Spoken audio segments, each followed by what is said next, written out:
ថ្ងៃទី14 ខែ11 ឆ្នាំ2025ការវិភាគតារាងប្រចាំថ្ងៃរបស់យ៉ាវអ្នកទិញឡើងវិញកាន់អំណាចខណៈចលនាឡើងកាន់តែខ្លាំងតម្លៃបើកទីផ្សារអបស្ថិតនៅ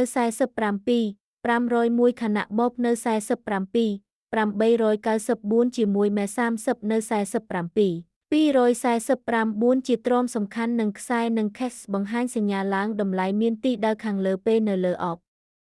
ប្រសិនបើតម្លៃនៅលើអបគោលដៅដំបូងគឺឃើ1នៅ47,579ប្រសិនបើតម្លៃអាចប៉ាន់ក្បាច់លើតំបន់នេះវាអាចរហូតដល់មករចនាសម្ព័ន្ធឡើងនៅតែមុំមួនអស់ម៉ោងតម្លៃមិនធ្លាក់ក្រោមមេ30ទេប៉ុន្តែប្រសិនបើតម្លៃធ្លាក់ក្រោមអបត្រូវប្រុងប្រយ័ត្នខ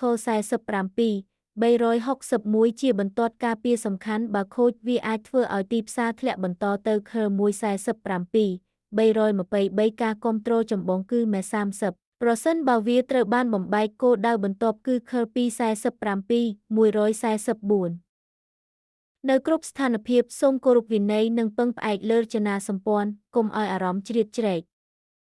ស្បែកជំនួយការវិភាគនេះគឺសម្រាប់គោលបំណងផ្ដល់ព័ត៌មានតែប៉ុណ្ណោះហើយមិនត្រូវបានចាត់ទុកជាដំបូន្មានហិរញ្ញវត្ថុទេ